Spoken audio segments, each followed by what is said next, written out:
இது லங்கா பயரின் செய்திகள். வாசிப்பவர் கணேஷ் ராஜமயூரன். செய்தி ஆசிரியர் சதாசிவம். முதலில் தலைப்புச் செய்திகள். மயக்க மாத்திரைகளை கொடுத்து கொள்ளை, டிக்டாக் நண்பன் கைது, திடுக்கிடும் பல ரகசியங்கள் அம்பலம். இலங்கை வானிலையில் ஏற்பட போகும் மாற்றம், வளிமண்டலவியல் திணைக்களம் வெளியிட்டுள்ள புதிய அறிவிப்பு.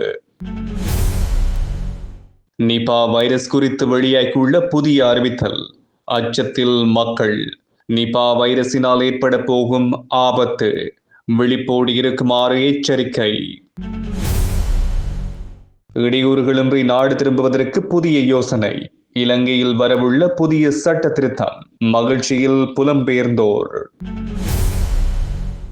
போதைப் பொருளை பயன்படுத்தும் சாரதிகளை பிடித்தால் பணப்பரிசு, காவல்துறையினரின் அதிரடி அறிவிப்பு.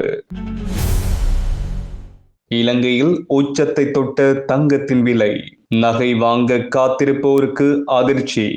இலங்கையின் இன்றைய சந்தை நிலவரம். இனி விரிவான செய்திகள். பாராளுமன்ற உறுப்பினர் நாமல் ராஜபக்ஷவுக்கு எதிராக பண மோசடி தடுப்புச் சட்டத்தின் கீழ் மேற்கொள்ளப்படும் விசாரணைகள் தொடர்பான முறைப்பாட்டை மீண்டும் ஜூலை மாதம் 30ஆம் தேதி அன்று விசாரணைக்காக அழைக்குமாறு கொழும்பு நீதவான் நீதிமன்றம் உத்தரவிட்டுள்ளது. கொழும்பு மேலதிக நீதவான் முன்னிலையில் இன்று இந்த முறைப்பாடு விசாரணைக்காக எடுத்துக் கொள்ளப்பட்ட வேளையில் சந்தேக நபரான நாமல் ராஜபக்ஷ உட்பட்ட 4 சந்தேக நபர்கள் நீதிமன்றத்தில் முன்னிலையாகினர். இதன்பொழுது இந்த சம்பவம் தொடர்பான சட்டமாதிபரின் ஆலோசனைகள் இதுவரையில் கிடைக்கப்பெறவில்லை என்று குற்றப்புலனாய்வு திணைக்களம் நீதிமன்றத்துக்கு அறிவித்தது. இதனைத் தொடர்ந்து குறித்த முறைப்பாட்டை மீண்டும் ஜூலை மாதம் 30ஆம் தேதி அன்று அழைக்குமாறு உத்தரவிட்ட நீதிவான் அன்றைய தினம் சட்டமாதிபரின் ஆலோசனைகள் குறித்த நிலைப்பாட்டை அறிவிக்குமாறும் உத்தரவிட்டுள்ளார். பாராளுமன்ற உறுப்பினராக இருந்த காலப்பகுதியில் முறைகேடாக ஈட்டிய பணத்தை நிறுவனம் ஒன்றை பராமரிப்பதன் ஊடாக பண மோசடி செய்ததாக குற்றம் சுமத்தி 2016ஆம் ஆண்டு தாக்கல் செய்யப்பட்ட முறைப்பாட்டின் அடிப்படையில் இந்த விசாரணை நடவடிக்கை முன்னெடுக்கப்பட்டு வருகின்றமை குறிப்பிடத்தக்கது. நாட்டில் நிலவிய உள்நாட்டு யுத்தத்தின் காரணமாக முறையற்ற வகையில் வெளிநாடுகளுக்கு சென்றவர்கள் மீண்டும் தாயகம் திரும்பும் பொழுது எவ்வித இடையூறுகளுமின்றி நாட்டுக்குள் அனுமதிக்க நடவடிக்கை எடுக்கப்பட்டுள்ளது. இதன்படி தற்போதுள்ள குடிவரவு குடியகல்வு சட்டத்தின் சில நிபந்தனைகளை மாற்றுவதற்கு தீர்மானிக்கப்பட்டுள்ளதாக பொதுமக்கள் பாதுகாப்பு அமைச்சர் ஆனந்த் விஜயபால தெரிவித்துள்ளார். இதன்படி குறித்த சட்டத்தில் உள்ள நிபந்தனைகளில் திருத்தம் மேற்கொள்வது தொடர்பில் சட்டமாதிபரின் பரிந்துரைகள் கோரப்பட்டுள்ளதாகவும் அவர் தெரிவித்துள்ளார். சட்டமாதிபரின் பரிந்துரைகளுக்கு அமைய உரிய சட்ட நடவடிக்கைகளை பின்பற்றி அவற்றை அமல்படுத்த நடவடிக்கை எடுக்கப்படும் என்றும் அவர் குறிப்பிட்டார். இந்த விடயம் தொடர்பில் ஏற்கனவே அமைச்சரவைக்கு தெளிவுபடுத்தியுள்ளதாகவும் அமைச்சர் ஆனந்த் விஜயபால தெரிவித்துள்ளார். இந்த நிலையில் சட்டத்தில் உள்ள நிபந்தனைகளில் திருத்தங்கள் மேற்கொள்ளப்பட்டதன் பின்னர் தாயகம் திரும்பும் இளைஞர்களை எவ்வித இடையூறுகளுமின்றி நாட்டுக்குள் அனுமதிக்க நடவடிக்கை எடுக்கப்படும் என்றும் அவர் தெரிவித்துள்ளார். எவ்வாறாயினும் நாடு திரும்புவோர் போர்க்கால சூழலில் நாட்டிலிருந்து சென்று தாங்கள் ஐக்கிய நாடுகள் சபையின் கண்காணிப்பின் கீழ் வசித்தமைக்கான சான்று பத்திரங்களை சமர்ப்பிப்பது கட்டாயமானது என்றும் அவர் தெரிவித்துள்ளார். இந்த நிலையில் இந்தியாவில் தங்கியுள்ள இளைஞர்கள் தொடர்பில் அந்த நாட்டு அதிகாரிகளுடன் கலந்துரையாடல் முன்னெடுக்கப்பட்டுள்ளதாகவும் அவர் குறிப்பிட்டார். இதற்காக தாயகம் திரும்ப விரும்புவோரின் எண்ணிக்கை மற்றும் அவர்களின் தனிப்பட்ட தகவல்கள் கோரப்பட்டுள்ளதாகவும் அமைச்சர் தெரிவித்துள்ளார். முன்னதாக இந்தியாவிலிருந்து தாயகம் திரும்பிய சிலர் வானூர்தி நிலைய அதிகாரிகளினால் தடுத்து வைக்கப்பட்டு அவர்களுக்கு எதிராக சட்ட நடவடிக்கைகள் மேற்கொள்ளப்பட்டன. இந்த நிலைப்பாட்டை எதிரிகளுக்கான ஐக்கிய நாடுகள் அமைப்பான UNHCRம் ஆட்சேபித்திருந்தது. இந்த பின்னணியில் குடிவரவு குடியகல்வு சட்டத்தில் உள்ள நிபந்தனைகளில் திருத்தங்களை மேற்கொள்வதற்கு தீர்மானிக்கப்பட்டதாக பொதுமக்கள் பாதுகாப்பு அமைச்சர் ஆனந்த் விஜயபால சுட்டிக்காட்டியுள்ளார். 2026ஆம் ஆண்டில் முதலாம் தரத்துக்காக மாணவர்களை இணைத்துக் கொள்ளும் நடவடிக்கைகள் இன்று ஆரம்பிக்கப்பட்டுள்ளது. அதற்கான தேசிய நிகழ்வு அத்துருகிரிய குணசேகர கல்லூரியில் கல்வி அமைச்சர் ஹரணி அமரசூரியவின் தலைமையில் இடம்பெற்றது. அரசாங்கத்தினால் நடைமுறைப்படுத்தப்படும் புதிய கல்வி சீர்திருத்தங்களின் கீழ் இந்த முறை முதலாம் தரத்துக்கு மாணவர்கள் இணைத்துக் கொள்ளப்படுவதாக கல்வி அமைச்சர் அறிவித்துள்ளது. எதிர்காலத்துக்கான முதல் படி என்கின்ற கருப்பொருளின் கீழ் நடைபெறும் இந்த தேசிய விழாவில் முதலாம் தரத்துக்கு இணைத்துக் கொள்ளப்படும் மாணவர்கள் பதிவு செய்யப்பட்டுள்ளனர்.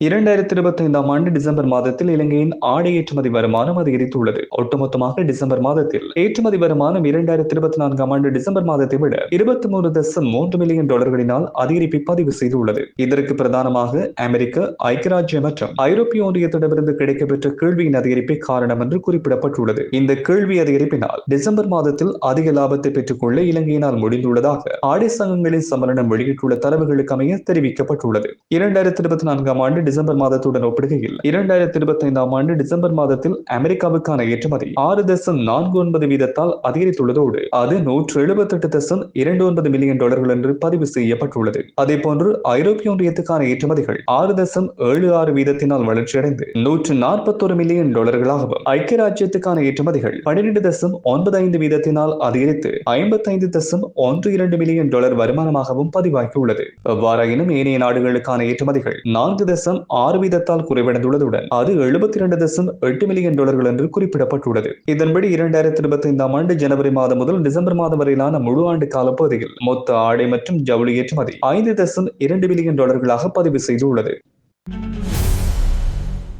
சர்வதேச சந்தையில் ஏற்பட்டுள்ள பொருளாதார மாற்றங்கள் மற்றும் உலகளாவிய அரசியல் காரணிகளினால் இலங்கையில் இன்று தங்கத்தின் விலையில் பாரிய அதிகரிப்பு பதிவாகியுள்ளது. அகில இலங்கை நகையக வியாபாரிகள் சங்கம் வெளியிட்டுள்ள அண்மைய தரவுகளின்படி கடந்த சில நாட்களாக நிலவி வந்த விலையேற்றம் இன்று ஒரு புதிய உச்சத்தை தொட்டுள்ளது. இன்று தங்கத்தின் விலை 15,000 ரூபாயினால் அதிகரித்துள்ளதாக அகில இலங்கை நகையக வியாபாரிகள் சங்கம் தெரிவித்துள்ளது. இதன்படி தற்போதைய நிலவரப்படி 24 கேரட் தங்கம் 4,20,000 ரூபாவாக விற்பனை செய்யப்படுகின்றது. 22 கேரட் தங்கம் 3,84,700 ரூபாவாக விற்பனை செய்யப்படுகின்றது. இதன்படி 24 கேரட் தங்கத்தின் 1 கிராமின் விலை 52,500 ரூபாவாகவும் 22 கேரட் தங்கத்தின் 1 கிராமின் விலை 48,088 ரூபாவாகவும் விற்பனை செய்யப்படுகின்றது. தற்பொழுது தங்க விலை அதிகரிப்பை பதிவு செய்தாலும் எதிர்காலத்தில் தங்கத்தின் விலை வீழ்ச்சியடையும் சாத்தியம் காணப்படுவதாக அகில இலங்கை நகையக வியாபாரிகள் சங்கத்தின் தலைவர் தெரிவித்துள்ளார்.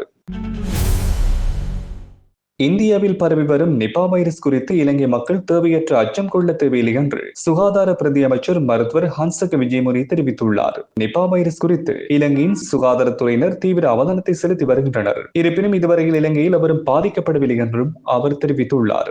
நிபா வைரஸ் குறித்து சந்தேகம் இருப்பின் அவர்களை பரிசோதிப்பதற்கான வசதிகள் மற்றும் பரிசோதனை உபகரணங்கள் இலங்கையில் போதிய அளவில் கையிருப்பில் உள்ளதாகவும் அவர் குறிப்பிட்டுள்ளார். தாய்லாந்து, சிங்கப்பூர் போன்ற நாடுகள் விமான நிலைய சோதனைகளை ஆரம்பித்த போதிலும் இலங்கையில் தற்பொழுது அதற்கு அவசியமில்லை என்றும் அமைச்சர் குறிப்பிட்டார். நிபா வைரஸ் தாக்கிய ஒருவர் மிக கடுமையான நோய் பாதிப்புக்கு உள்ளாகுவார். எனவே அந்த நிலையில் ஒருவர் விமானம் ஏறி நாட்டுக்குள் வருவது சாத்தியமற்றது. இதனால் தேவையற்ற முறையில் காலத்தையும் பணத்தையும் செலவழித்து சோதனைகளை செய்ய வேண்டிய அவசியமில்லை என்றும் அவர் தெரிவித்துள்ளார். நிபா வைரஸ் தொற்றினால் உயிரிழக்கும் வீதம் 40 தொடக்கம் 75 வீதம் வரையில் காணப்படுகின்றமையினால் ஆசிய பிராந்தியத்தில் பல நாடுகள் இது குறித்து அதிக கவனம் செலுத்தி வருகின்றமை குறிப்பிடத்தக்கது. மனநல நோயாளிகளுக்கு வழங்கப்படும் மருந்துகளை அதிக அளவில் கொடுத்து நபர்களை மயக்கமடைய செய்து அவர்களின் நகை மற்றும் பணத்தை கொள்ளையடித்த 28 வயதினையுடைய இளைஞர் ஒருவரை பொருளஸ்கமுவ காவல்துறையினர் கைது செய்துள்ளனர். கடந்த 19ஆம் தேதி டிக்டாக் ஊடாக பழகிய தனியார் வங்கி உதவியாளர் ஒருவரை சந்தித்த சந்தேக நபர் கொழும்பில் உள்ள ஒரு உணவகத்தில் வைத்து அவருக்கு ரகசியமாக மயக்க மருந்துகளை கொடுத்துள்ளார். பின்னர் அவரை பொருளஸ்கமுவ பகுதியில் உள்ள ஒரு விடுதிக்கு அழைத்துச் சென்று அவரிடமிருந்து தங்க நகைகள் மற்றும் வங்கி அட்டையை பயன்படுத்தி 2,58,000 ரூபாய் பணத்தை திருடிக் கொண்டு தப்பிச் சென்றுள்ளார். பாதிக்கப்பட்டவர் அளித்த முறைப்பாட்டின் அடிப்படையில் முன்னெடுக்கப்பட்ட விசாரணைகளில் பள்ளிப்பட்டிய பகுதியில் வைத்து குறித்த சந்தேக நபர் கைது செய்யப்பட்டுள்ளார். கைது செய்யப்பட்ட வேளையில் அவரிடமிருந்து 5 மயக்க மாத்திரைகள் மற்றும் சில பணத்தாள்கள் கைப்பற்றப்பட்டன. இதே போன்று இன்னும் ஒரு தனியார் நிறுவன அதிகாரியை மயக்கமடைய செய்து கொள்ளை சம்பவத்தில் ஈடுபட்டதையும் குறித்த சந்தேக நபர் ஒப்புக்கொண்டுள்ளார். இவ்வாறு 2 நபர்களிடமிருந்து சுமார் 20 லட்சம் ரூபாய்க்கும் அதிகமான பணம் மற்றும் நகைகளை கொள்ளையடித்துள்ளதாக காவல்துறையினர் குறிப்பிட்டனர். கொள்ளையடிக்கப்பட்ட பணத்தில் பெரும்பகுதியினை சந்தேக நபர் ஆடம்பர வாழ்க்கை வாழ பயன்படுத்தி உள்ளார். கோபித்துச் சென்ற தனது நெருங்கிய நண்பரை மீண்டும் இணைத்துக் கொள்வதற்காக வத்தளை பகுதியில் உள்ள ஒரு பூசகருக்கு சுமார் 10 லட்சம் ரூபாயினை வழங்கியதாகவும் சந்தேக நபர் கூறியுள்ளார். விசாரணைகளின்படி பல்வேறு நபர்களுடன் பழகி இவ்வாறு கொள்ளையடித்த பணத்திலிருந்து இதுவரையில் சுமார் 30 லட்சம் ரூபாய் வரையில் அந்த பூசகருக்கு அவர் வழங்கியுள்ளமை தெரிய வந்துள்ளது. திருடப்பட்ட நகைகள் சிலவற்றை நீர்கொழும்பு மற்றும் கொழும்பு செட்டியார் தெருவில் உள்ள நகை கடைகளில் சந்தேக நபர் விற்பனை செய்துள்ளார். அவரை அடையாள அணிவகுப்புக்கு உட்படுத்துவதற்காக நுகைகூட நீதிவான் நீதிமன்றத்தில் முன்னிலைப்படுத்த நடவடிக்கை எடுக்கப்பட்டது. பொருளஸ்கமுவ காவல்துறையினர் மேலதிக விசாரணைகளை மேற்கொண்டு வருகின்றனர். நாட்டின் பெரும்பாலான பகுதிகளில் பிரதானமாக வறட்சியான வானிலை நிலவக்கூடும் என்று வளிமண்டலவியல் திணைக்களம் எதிர்வு கூறியுள்ளது. நுவரெலியா மாவட்டத்தில் சில இடங்களில் அதிகாலை வேளையில் துகள் உறைபனி உருவாகக்கூடிய சாத்தியம் காணப்படுகின்றது. மேல் சப்ரகமுவ, மத்திய மற்றும் வடமேல் மாகாணங்களிலும் பதுளை, காலி, மாத்தறை மற்றும் அனுராதபுரம் ஆகிய மாவட்டங்களிலும் சில இடங்களில் அதிகாலை வேளையில் பனிமூட்டமான வானிலை காணப்படக்கூடும் என்றும் எதிர்வு கூறப்பட்டுள்ளது. நாட்டை சூழவுள்ள கடற்பரப்புகளில் காற்றானது வடகிழக்கு திசையிலிருந்து வீசக்கூடும் என்றும் காற்றின் வேகமானது மணித்தியாலத்திற்கு 30 30 தொடக்கம் 40 கிலோமீட்டர் வரையில் அதிகரித்து வீசக்கூடும் என்றும் எதிர்பார்க்கப்படுகின்றது. களுத்துறையிலிருந்து கொழும்பு மற்றும் புத்தளம் ஊடாக மன்னார் வரையிலான கரையோரத்துக்கு அப்பாற்பட்ட கடற்பரப்புகளிலும், மாத்தறையிலிருந்து ஹம்பாந்தோட்டை ஊடாக பொத்துவில் வரையிலான கரையோரத்துக்கு அப்பாற்பட்ட கடற்பரப்புகளிலும் காற்றின் வேகமானது அவ்வப்பொழுது மணித்தியாலத்துக்கு 45 தொடக்கம் 50 கிலோமீட்டர் வரையில் அதிகரித்து வீசக்கூடும் என்றும் எதிர்வு கூறப்பட்டுள்ளது.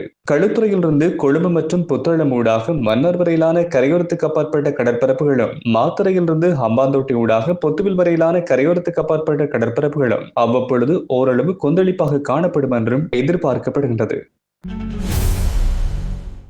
இந்த ஆண்டின் முதல் 26 நாட்களில் மேற்கொள்ளப்பட்ட விசேட நடவடிக்கைகளின் பொழுது போதைப் பொருளை பயன்படுத்திய நிலையில் பயணிகள் போக்குவரத்து சேவையில் ஈடுபட்ட 874 சாரதிகளை காவல்துறையினர் கைது செய்துள்ளனர். போக்குவரத்து கட்டுப்பாடு மற்றும் வீதி பாதுகாப்பு பிரிவுக்கு பொறுப்பான பிரதி காவல்துறை அதிபர் சேனாதிர இதனை தெரிவித்துள்ளார். எதிர்வரும் பிப்ரவரி மாதம் 1ஆம் தேதி முதல் இவ்வாறான சாரதிகளை கைது செய்யும் காவல்துறை அதிகாரி ஒருவருக்கு 10,000 ரூபாய் பணப்பரிசு வழங்க தீர்மானிக்கப்பட்டுள்ளதாகவும் காவல்துறை அதிபர் தெரிவித்துள்ளார்.